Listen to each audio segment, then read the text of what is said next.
Yes, no problem. You let me know when you're ready. Ready? Okay, we'll go ahead and get started. Coco, your thoughts on coming into Melbourne, especially off a successful United Cup? Yeah, I had a great time at United Cup. It was super fun, probably the most fun event I've ever played. And yeah, feeling happy to be back in Australia and looking forward to hopefully having a good week here, good 2 weeks. All right, questions? Yeah, go ahead. Hi. Tennis Australia. What's your mindset going into the first Grand Slam tournament of the year? Obviously, you've had some success outside of Australia. What are your thoughts, I suppose, coming in? I think just being relaxed and being chill. I think for me, it's like I know I've been playing well, but you can't play well all the time. So I know there's going to be some tough moments in this tournament, and hopefully I can get through them. But I think just going in, entering with no pressure and just trying to stay in the moment and enjoy it as much as possible. And that's what I've been doing the last few tournaments. And, the results have, obviously been good because of that. But, just trying to learn to do that even when the results aren't so good. Matt and then David, yeah. Hi. So I'm curious how you would describe the last few months working with Matt, and what are the sort of the big things that he's brought to you and working with JC, and sort of like how their combination has worked together, and sort of any changes you've made and how you either approach sort of big picture or even just small things that you're doing differently.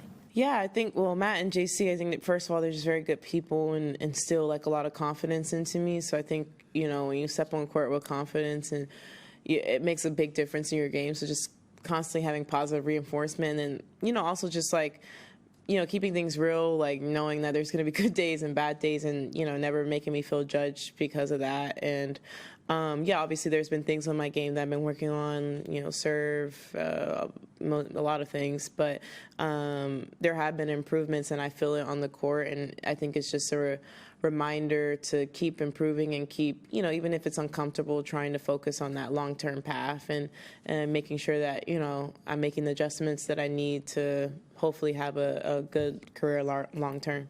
Has it been uncomfortable? Or was it uncomfortable? Oh, yeah, for sure. I mean, in Beijing, we've won that tournament in Wuhan too, but I was uncomfortable on the court every match. And I obviously didn't show it.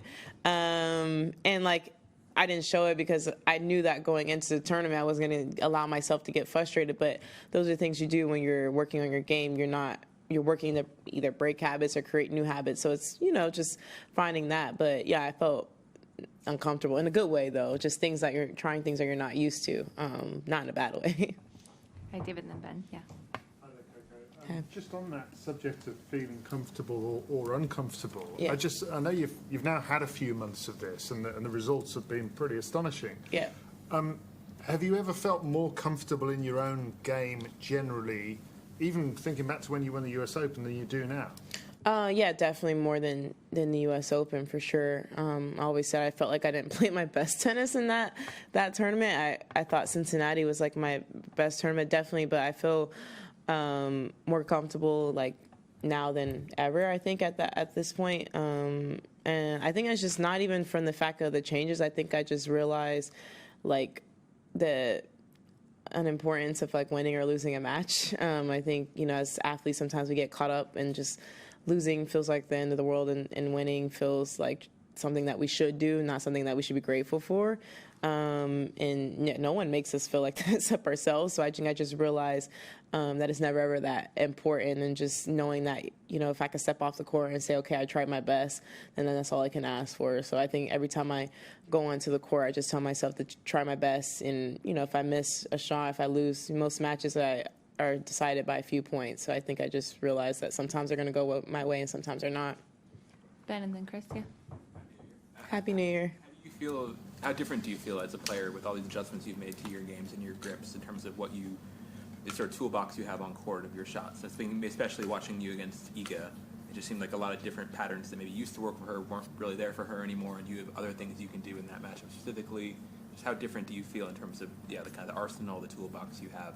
I think for me, I feel like, I have a bit more tools to work with. And also I think just, just going for my shots more and being more okay with missing, and taking chances. And before, I feel like, I won a lot of matches just being able to get like a lot of balls back. But, I realized that that's not the way to play if I want to, have more success on tour, just because, girls are hitting harder and harder every day and being more aggressive. So, I just feel like that was the difference. I think that I'm able to, be aggressive, but also, run around the court if I need to, which against Iga, like no matter how big of a hitter you are, you're going to have to run a little bit. Aryna said the same thing, and she probably hits the biggest out of all of us. So yeah, it's a lot of running, but I think you just have to take your chances when you can. I realize that it's not only against her, it's against everybody. And the tour, I think, has so much depth that I just feel like, you have to try to bring your A game, like regardless of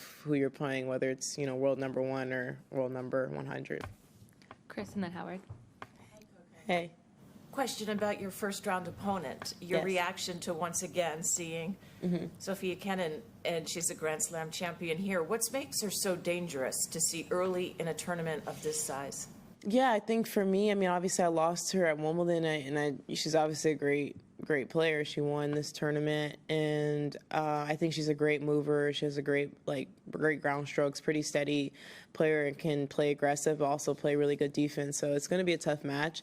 My reaction, I found out on court when I was doing the mixed doubles last night, so I haven't thought about it much since, but I think it's good for me, though. I've had pretty much, I feel like every match this year so far has been against tough opponents. So I think that was one thing I thank United Cup for. It was kind of one of the first tournaments in a while, other outside of WTA finals, where I had to play, a top player like soon. And so I feel like I've definitely am match ready for that type of level that Sophia will bring.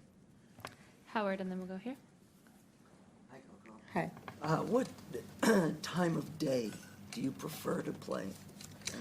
Honestly, I like everything. Like, I know this, maybe not, no one ever likes the graveyard shift, but I love night because the energy of the crowd, but I love day because I feel like I can handle the heat, just being from Florida, basically better than anyone other than people from Florida.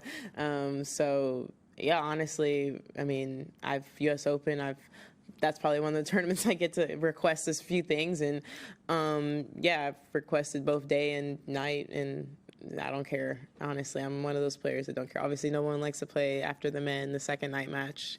You never know how long they're going to go, so I would prefer not that. But if I have to be up late, I'm ready. I usually don't go to sleep till like midnight or 1 a.m. anyways on a regular day. I like the nighttime. So, is it ever tough to wake up early? Do you not like seeing let's say, an 11 a.m. or something? No, because when I practice at home, I practice this off season. I practice 8, 9 a.m. because I like to have the app. So when I practice early. It's just because I like to have the afternoon to myself. So I am able to, I can get up early, and I'm not slow to wake up. Once I, get some food into me, I'm pretty much good. All right, last two will go here, and then Charlie. Yeah. Hi. From Sportskira. So you obviously have a very exciting rivalry with Iga, and Yes. lately you have been able to get some wins under your belt. Obviously, taking nothing away from you, you have found some solutions. But do you see a drop in her confidence level after what she's gone through in the after the doping case? No, I wouldn't say she's dropped her confidence. For me, I don't know her personally well, but just from the interactions that we've had, I definitely don't think anything that she did was intentional. So I feel like I don't think she was I didn't know, I found out with the rest of the world, so I don't think she is not confident in herself. She's playing great tennis, and, the match we played, I just happened to be a little better that day and maybe won a few points but it could have easily went the other way. So no, I think she's fine. I don't know her well enough to tell you if she feels some type of way about it, but I can just say from what I see, I think she's doing fine, and she's still number 2 in the world and playing amazing tennis, and she's always going to play amazing tennis. So yeah, I think she'll be fine. Okay, Charlie, last question. Yeah. About Iga as well. Obviously, there was a period where that head-to-head was a bit lopsided. Yeah. How much, when you've got a situation like that, do you have to say, all right, I've got to make some tweaks specifically to this player, or do you just say, no, I trust that eventually it will turn around? I guess I just trust, like, I know, not just against her, but anyone, like, I know that I had to make some adjustments, like, but everybody's making adjustments just to try to do better and win. But when, like, honestly, in that situation, like, playing her, obviously, like, it's kind of just one, especially now at this point, like, the head-to-head's still bad. So it's just one of those things. It's just like, if you lose, whatever, it's another one on the board, and if you win, great. So yeah, I just think of it like that instead of before. I think I just put too much pressure. Like, okay, like I'm lost this person so many times, and honestly, it doesn't feel like we played each other that many times. I'm like, how many times are we gonna see each other? But yeah, I think it's just one of those situations that I know what I feel like I know what I'm gonna have to do against her, but is it going to work that day? It's kind of like how I execute or how she executes. I mean, I feel like now when we play each other, it's like off a few points, just like even though our match is 4-4, but it could have easily been the other way or 3 sets. It's just literally like down to 3 or 4 points, and that's just tennis. But I feel like when she loses matches in general, I think it's literally down to 3 or 4 points because she is a great player. So yeah. Cool. Thanks, everyone. Thanks.